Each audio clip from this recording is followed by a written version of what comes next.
Sejarah dalam permainan tradisional balap karung. Sejarah lomba balap karung di Indonesia bermula saat Belanda menginjakan kaki di Nusantara. Para misionaris Belanda yang ada di Indonesia ini mengadakan lomba balap karung ini untuk instansi-instansi bentukan Belanda. Peserta lomba balap karung ini pun tak hanya dari warga Belanda, tapi juga rakyat Indonesia. Keseruan dan semangat yang ditunjukkan setiap peserta lomba balap karung ini pun sukses membuat rakyat-rakyat Indonesia tertarik mengikuti.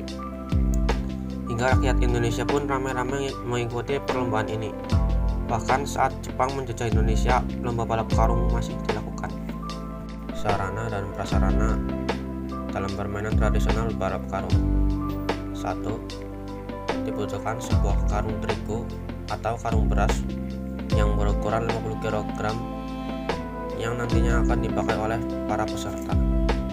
2. Sebuah peluit untuk memberikan aba-aba mulainya pertandingan yang nantinya digunakan oleh wasit. 3. Arena permainan yang cukup luas dengan panjang 15-20 meter dan lebar 3-4 meter. 4. Pembatas-pembatas antar peserta lomba balap karung bisa menggunakan tali rafia ataupun menggunakan kapur tulis. 5. Peserta sebanyak 4-6 orang satu kali perlombaan.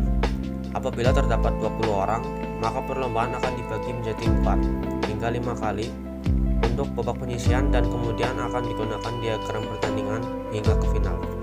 Tata cara dalam permainan tradisional balap karung. 1. Apabila permainan dilakukan secara individu, maka setiap peserta akan berlomba meloncat di dalam karung mulai dari garis start hingga garis finish. Peserta yang mencapai garis finish pertama ialah pemenangnya. 2. Apabila permainan dilakukan oleh tim, maka permainan balap karung dilakukan secara estafet, atau yang artinya ketika salah satu tim telah mencapai garis finish, ia harus berbalik kembali ke garis start, akan dilanjutkan oleh pemain kedua menuju garis finish, berbalik lagi ke garis start. Demikian seterusnya hingga pemain terakhir sukses menuju garis start yang pertama kalinya. Pedoman penskoran dalam permainan tradisional balap karung. Penentuan pemenang dalam permainan tradisional balap karung yaitu siapa yang tercepat sampai pada garis finish, dialah pemenangnya.